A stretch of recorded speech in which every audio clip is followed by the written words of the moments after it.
Clear your schedule. The next few days when I call, you need to be ready to move. Move where? Tulsa King Season 3 is finally doing what many fans have been waiting for. It's making Dwight Manfredi face the consequences of his actions. And let's be honest, this is a massive deal for both the character and the series. From the very beginning, Dwight has walked through chaos with this almost untouchable aura. He's taken down rivals, bent the law, forged dangerous alliances, and burned bridges left and right. Yet somehow, he always seemed to land on his feet. Enemies disappeared, the law looked the other way, and problems that should have destroyed him just evaporated. But now, Season 3 has flipped that script. For the first time, Dwight is learning that every move he's made comes with a price, and no amount of charm, muscle, or sheer luck is going to keep him clean forever. This isn't just a turning point for Dwight. It could be the shift that makes Tulsa King's third season its most gripping one yet. Let's start with the obvious complaint that's been floating around since Season 1. Dwight has had it way too easy. Think about it. In Season 1, Dwight took on Kel and Waltrip and the Black McAdams gang, and by the finale, they were completely wiped off the map. No lingering threat, no messy fallout. Just gone. Even more surprising, Dwight literally killed Waltrip, and yet he walked away without ever being arrested or even seriously questioned. Then there's the bribery charges from the end of Season 1. Most characters in this genre would spend entire seasons dealing with something like that, but Dwight, he somehow sidesteps the whole mess without breaking much of a sweat. And don't forget Season 2, where his problems with Cal Thresher, one of the biggest threats to his empire, were magically smoothed over thanks to sheer luck. For a show about crime, loyalty, and survival, the lack of real consequences was starting to feel like a missed opportunity. That's what makes Season 3 so refreshing. From the very first episode, the tone shifts. Suddenly, Dwight's past isn't something he can just shrug off or smooth over with a handshake.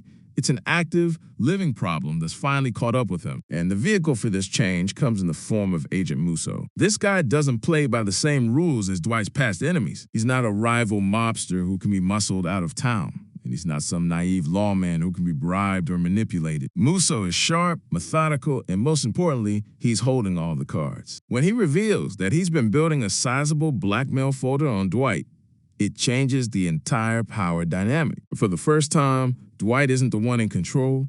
He's the one being controlled. And let's think about what that means. Up until now, Dwight has been the man pulling strings, outsmarting his enemies, and carving out his empire in Tulsa with confidence. But Muso flips that around by proving he knows all of Dwight's dirty secrets. Every crime, every shady deal, every mistake Dwight has made, it's all sitting in a folder that could ruin him at any moment. And Muso doesn't just want to take Dwight down.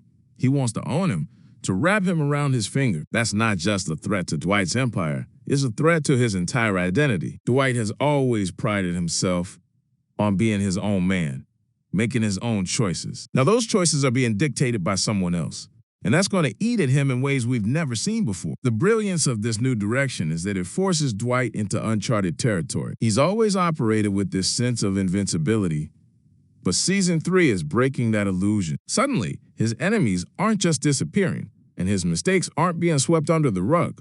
They're coming back to haunt him. Take the Jeremiah Dunmeyer and Theo Montague situation. Dwight thought he was being clever by cutting a new deal, but the ripple effect of that choice ended in Theo's death. For once, Dwight doesn't get to just move on. His decisions are causing real damage, and the consequences are piling up faster than he can handle. This is where Tulsa King feels more deliberate, more thought out than it has in the past. One of the show's biggest criticisms was that Dwight often drove the plot forward without much resistance. He was more of a wrecking ball than a strategist, and while that made for some entertaining television, it also stripped away some of the stakes. But Season 3 fixes that by surrounding Dwight with characters who won't just bend to his will. They're pushing back, reacting to him, and forcing him to deal with the fallout. Muso, in particular, isn't just another obstacle. He's a reminder that Dwight's past is always waiting to catch up with him, no matter how far he runs. And that's what makes this season feel so promising. Because the truth is, Dwight shouldn't be untouchable. He's committed crimes, he's made enemies, and he's burned more bridges than he can count. A man like that shouldn't be living without consequences forever. By finally forcing him to face reality, the show is adding layers of tension and unpredictability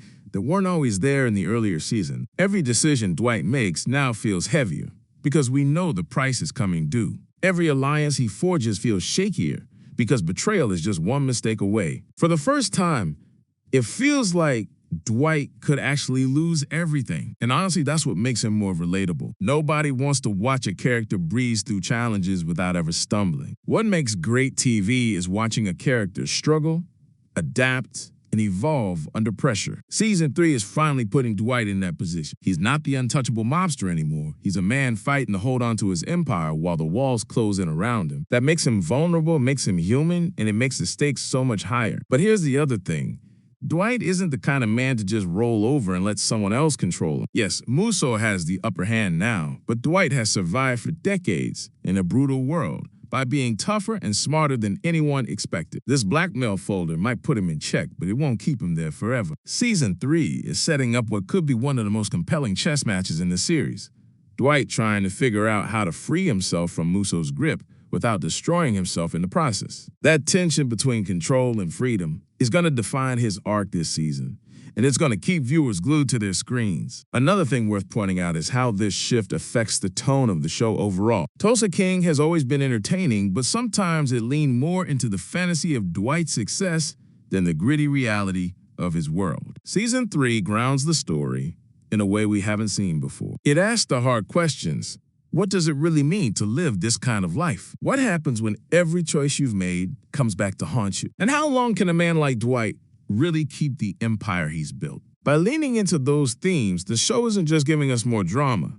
It's elevating itself into something deeper, something that resonates beyond the usual mob drama tropes. Now, of course, the big question is whether Dwight can survive this new reality. Muso isn't the kind of enemy you can shoot your way out of. He's patient, calculating, and always one step ahead. For Dwight, this might be the first time in his life where brute force won't solve the problem. He's going to have to be smarter, more careful, and more strategic than ever before. And honestly, watching him adapt or fail to adapt to this new challenge is exactly the kind of storytelling Tulsa King is needed. In the end, Season 3's decision to finally hold Dwight accountable could be the best thing that's ever happened to the series. It adds depth, it raises the stakes, and it makes every episode feel more urgent. Fans who were frustrated by Dwight's untouchable nature finally have something to sink their teeth into, and new viewers are getting a version of the show that feels sharper and more deliberate than ever before. If Tulsa King continues down this path, Season 3 could easily become the series' best installment yet. So as we look ahead to the rest of the season, one thing is clear. Dwight's past has finally caught up with him, and there's no easy way out this time. Every mistake, every burned bridge, every crime, it's all coming back, and the consequences are more real than ever. The only question now is whether Dwight can survive the storm he created, or if Season 3 will finally be the season that brings him to his knees.